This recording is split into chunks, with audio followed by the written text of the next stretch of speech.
Sometimes I feel that America is like my wife, and China is like my mom, and now they don't get along. As a married person, you probably know how that feels. Yes, you know? yes. Trump wants to build a wall to stop immigration. I'm from China.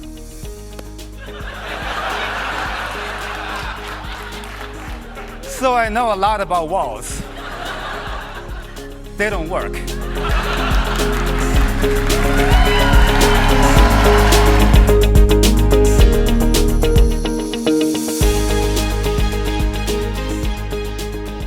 Joe, thank you for being here. I appreciate the time very, very much. Oh, thank you so much, Zeb. Yeah. How was the show? The Chinese? It was great. Yeah. It was good. I heard a lot of laughs. Yeah. Is it new material? Well, it's a mix. For every mix. comic, it's like a mix of old and new jokes. Have you done Chinese shows in many places in China? Oh yeah. I've been touring since 2013. 2013. Yeah. All right. Okay. I want to start by saying that, in my opinion, you're one of the greatest Asian comedian out there, especially because you've made it in the US in English, and you've made it in China in Mandarin. I don't think there are many comedians that have made it like in two languages. Am I correct? Well, yeah. Thank you for saying that. Yeah.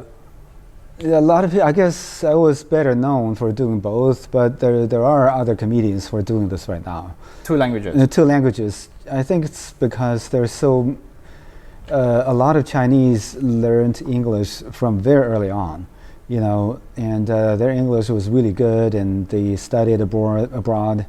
So I always feel that using another language to tell jokes is probably the best way to learn a language. Right. Yeah. Did you learn more English through doing jokes? No, not me, but I'm just saying others. Others, yeah, okay. yeah. But after I started doing stand-up comedy, my English improved a lot. Right. Yeah, because I used to, I took GRE, and I even memorized the dictionary a couple of times. So I used to use a lot of archaic words. Okay. Like lugubrious or something. People are like, what? What are you this saying? guy's so pretentious. I don't want to be friends with him anymore. You just want to be better in English. Yeah. But it was kind of interesting looking back that I kind of assumed that Americans know every word in the dictionary for some reason. So I just keep using the words I learned from the dictionary, but Right. most people don't know most of the words in the dictionary anyway. Right. Yeah. Right. Did you ever work on your English accent? Oh yeah, I had You to. did? Yeah. Okay. When I first went there, sometimes they really had a hard time understanding me. But it was really tough, but I'm very grateful for a British friend of mine. Okay. He was from Liverpool. I still remember him. He's a great guy. Once we had lunch together, this was in Texas. The waiter came over and said, "Oh, I want some water." The guy wrote water. The British guy said, "I want some water." And then the Texas waiter was like, "What do you want?" I was like, great, this guy came from the country that invented English. It made you feel. Yeah, I was like, You felt a little better. yeah, they understood me instead of the British guy. Right, so. right. But I mean, accent can be good, right? It's more memorable. It's more. Yeah, but it was a huge hurdle for me because Right. I can't tell you how many people said to me, "Oh, I'm just worried about your accent," or even TV producers like, "Yeah, I can understand your accent because I'm from New York, but those Right. people in the Midwest, Right, they, right.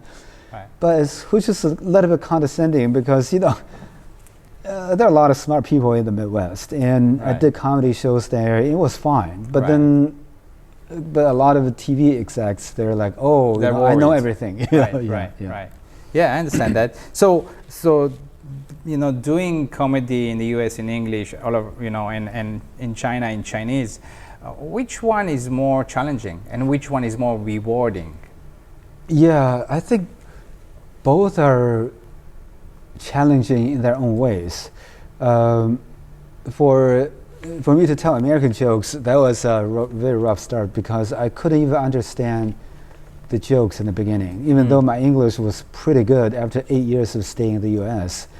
When I actually went to a comedy show the first time, I couldn't only understand only half the jokes.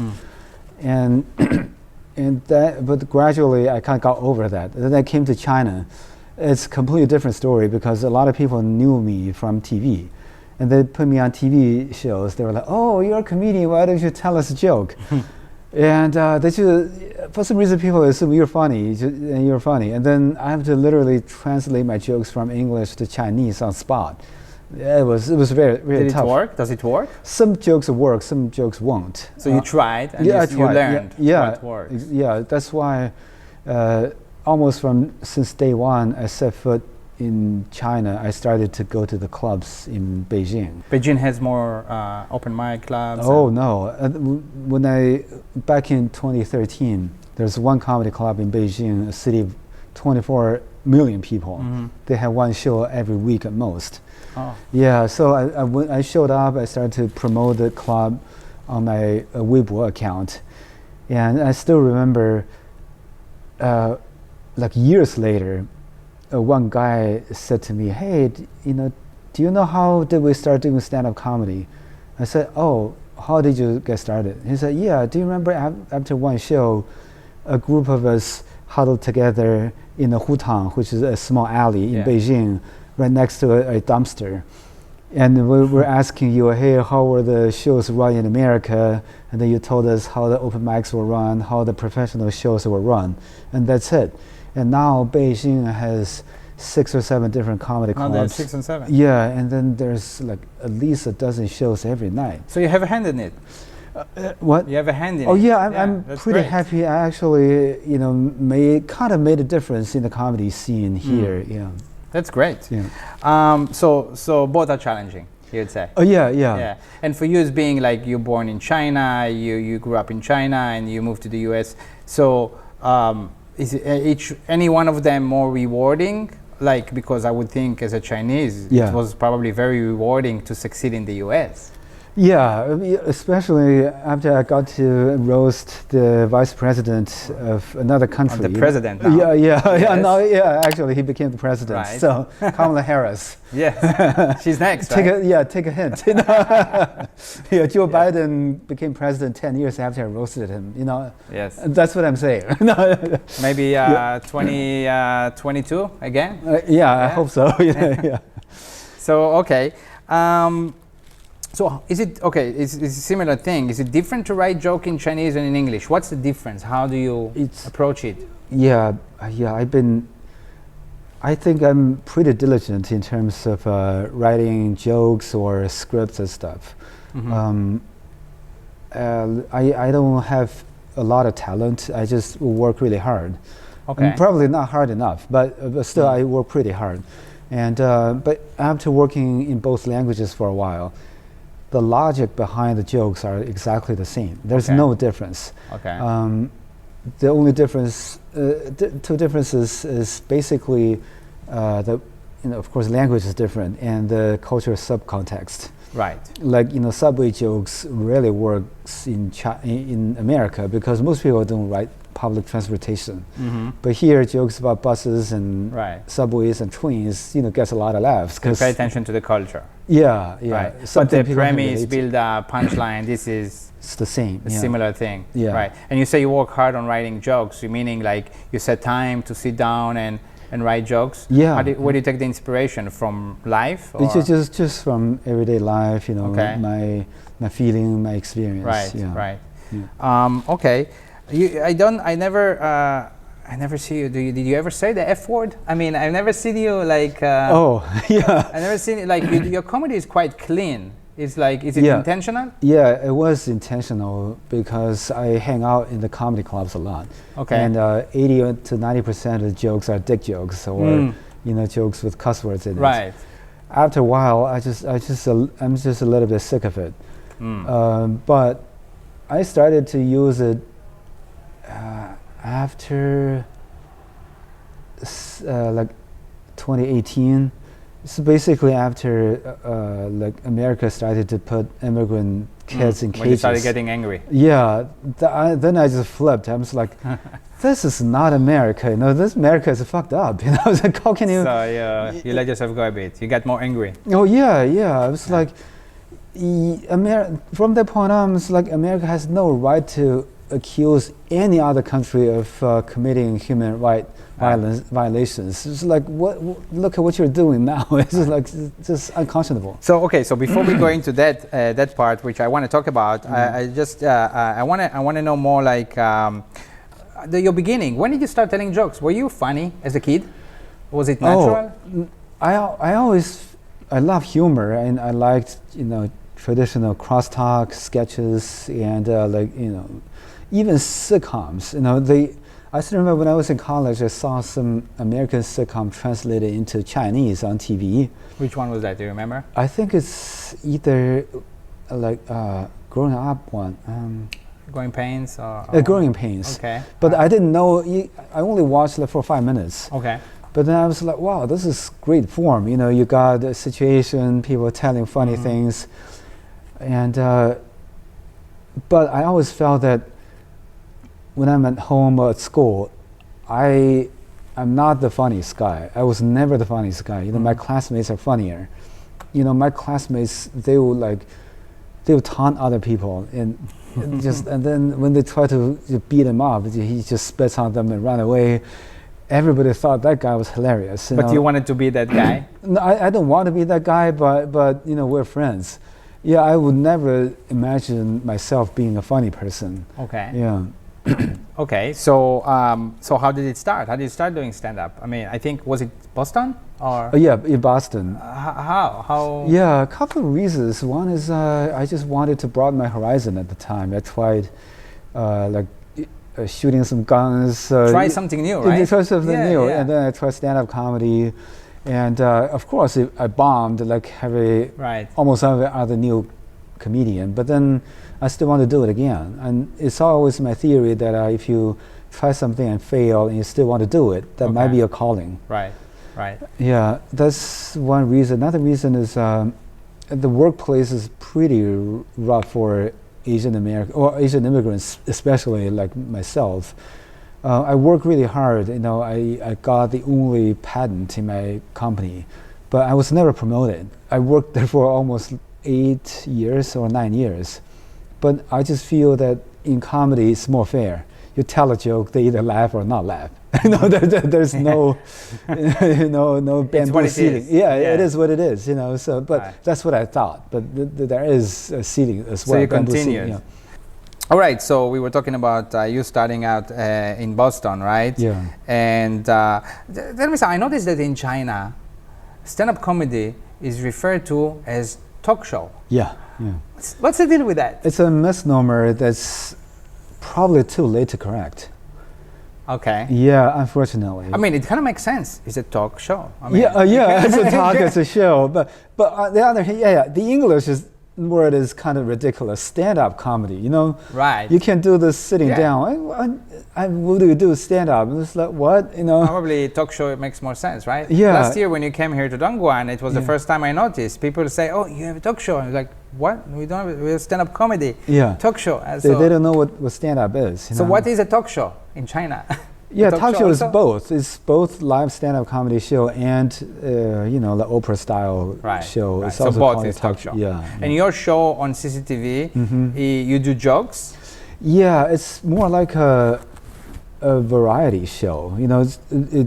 I do start with probably 8 or 10 jokes, and then we will do some kind of investigation.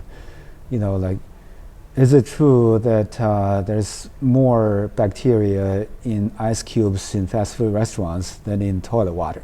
So it's funny and serious. Yeah, it's both.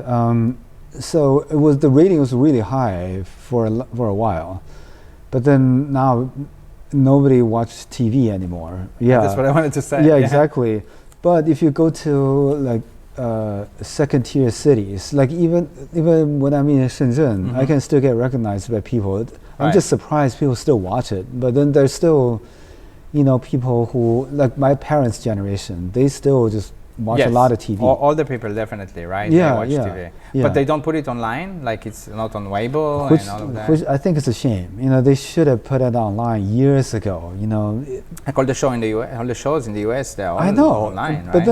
But then that show just you have to go to a specific website, and that website is not that okay. popular. I wish that they can just, you know, I see. It's whoever not wants like to on- post yeah. it, to do it, you know. All right, I see. All right, so what the first you moved to the U.S. 1994? Yeah. What made you? I mean, you went to do your PhD, right? Oh yeah, I But wanted to be was a it a professor. long plan? Like you wanted to go to the U.S.? Oh yeah, because America is the best place for biochemistry. It's amazing. You look at the Nobel Prize winners.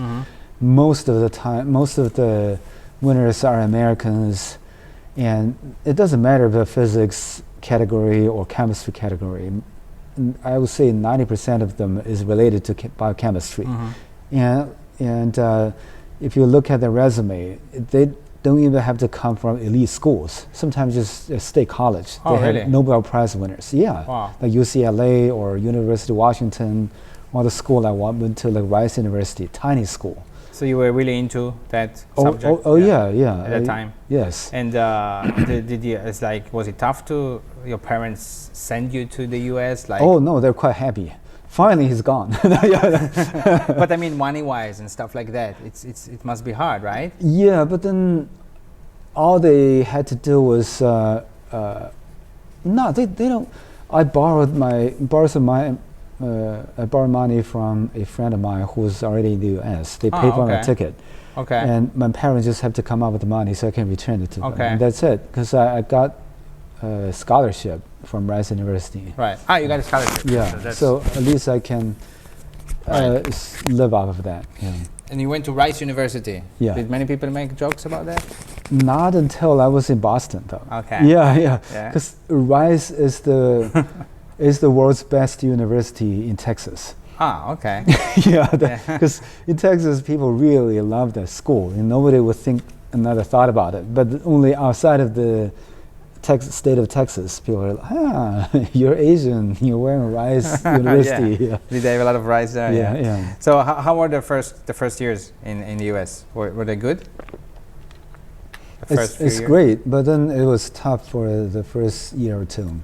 Okay. Just because I was a very popular guy in China. Like when I was talking, like in the lobby downstairs,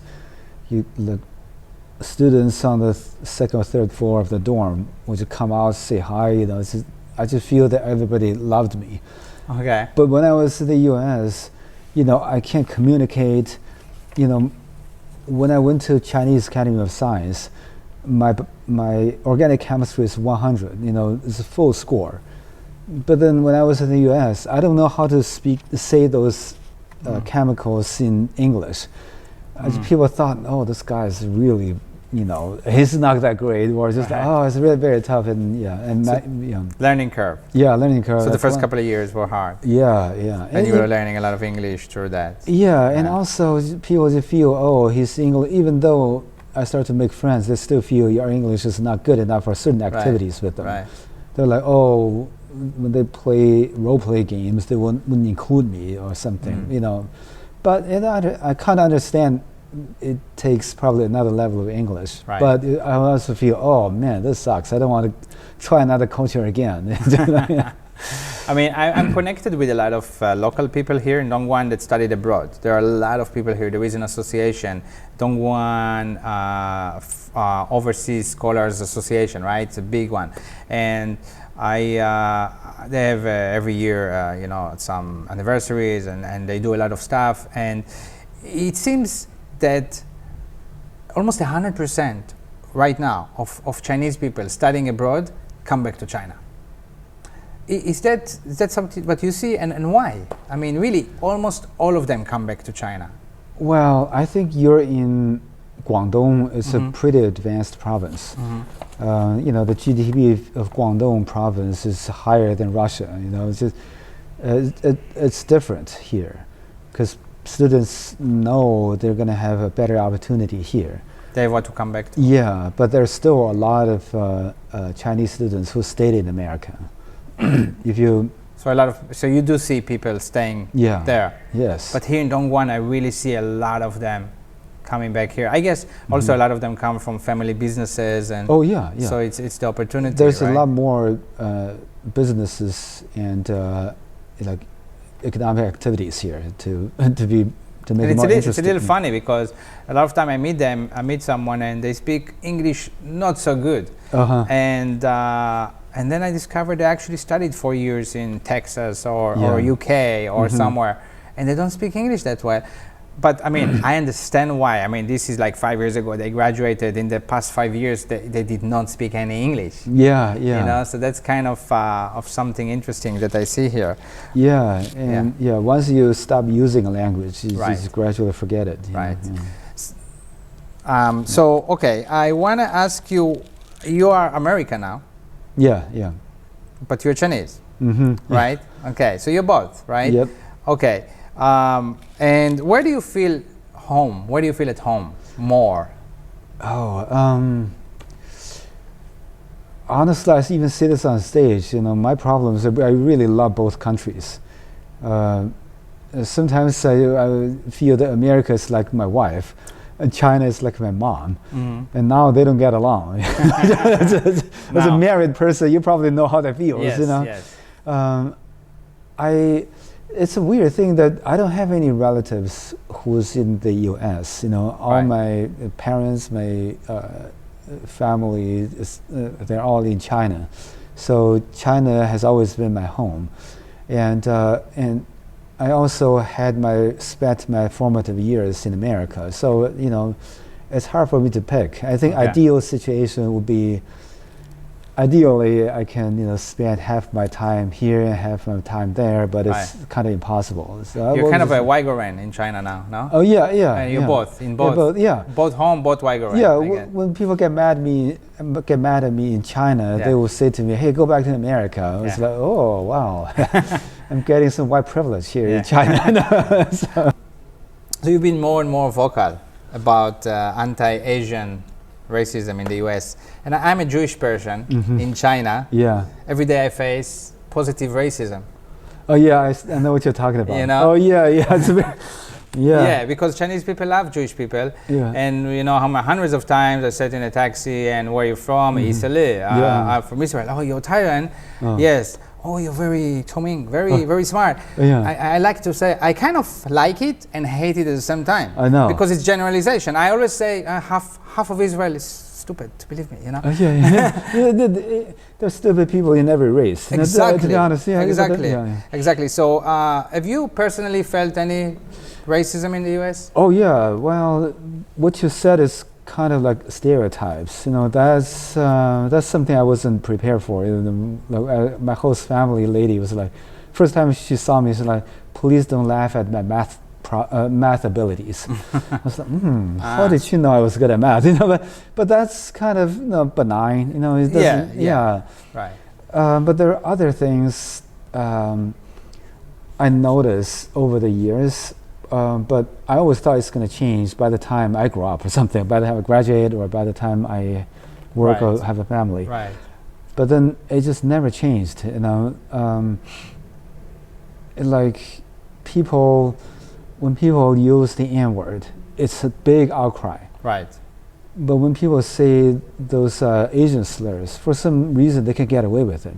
And like, people still say them, but the N-word is like really. Yeah. right. Even like talk show hosts like Rosie O'Donnell or They still say Bill them. Maher. No, even if they say the N-word, they will apologize the next day like a baby, and they were like, Right. "Oh, I'm so sorry." But if they use Bill Maher even used the word, "Oh, he's the head chink," and then when the Chinese protested, he just refused to apologize. He said it's okay. Yeah, he said it's okay. Or Rosie O'Donnell, he apologized. "Oh, I heard it's a bad word. I know it's bad. I'm sorry, but I might say it again. That's just how my brain works." Just like, hey, you know, you want me to say reasoning. sorry? I'm saying sorry, but just get off. So it's still happening. Yeah, it's still happening, and I kind of understood the situation because when I first started talking about the racial hierarchy in America, a white guy even threw water at me, just because they were so uncomfortable listening to an Asian guy talking about race, just totally unacceptable to them. Right. And now I kind of understand because this was a recent event. there are some Chinese Trump supporters demonstrating on the street, and there's a white Trump supporter telling them, "You go back to China," and then the Chinese guys like, "That's racism," and the guy said, "Racism is what white people did to black people." It's all like it's out of control. I mean, it's like but ridiculous. But what he said is actually was on a lot of people's mind. When that's why when some Asians brought up racism against Asians, like white people and black people, they got really mad. They was like, "What are you talking about? Just get out of here. Not you two." So you've seen this in the last years, and it keeps happening. And first. Of course, you always have people on the street calling you names. That's fine. But then, back in, I remember this was 2012. What was his name? This veteran comedian just called me like Chinaman from stage. And then afterwards, he came to me. He realized something was off. Then he said to me, "Oh, it's okay, right, Joe?" I said, "No, it's not cool, man." It was Gary Goldman. Now I remember. No. Okay. And then he's like, "That's cool, man." And I said, "No, it's not cool. Why you know not to say the N word? You keep saying like Chinaman." Right. And he said, "Oh, that's a funny word everybody uses." So how do you know what? So what is racist? What is not? I know. It's hard to. That's why. But everybody knows Chinaman is a racist word term, at least in Boston. And this is small. I didn't know. I don't know. I'm not using this word, but but you didn't grow up in America. No, I didn't grow up in America. Yeah, that's the thing. Every American knows this is a bad word. Yeah, it's a racist word. Right. But then he wouldn't admit it, and then we had this fight, and it's a very close-knit community in Boston. The comics, the comedians would say to me, "Oh, I heard you had a fight with Gary Goldman, and then that's it. Nobody would say he was wrong or I was right. No one said it. Right. That's just two lessons I learned. One is if you're Asian, you brought racism, you get people mad. Two is if you fight against it, you're on your own. And that was 2012. And even like my close friends said, "Oh, just let it go." And I did let it go. I didn't make big fuss about it. And until this year, 2020. February 15th, I did another show in LA. This guy was saying chink on stage, a white comedian. And then I was standing backstage.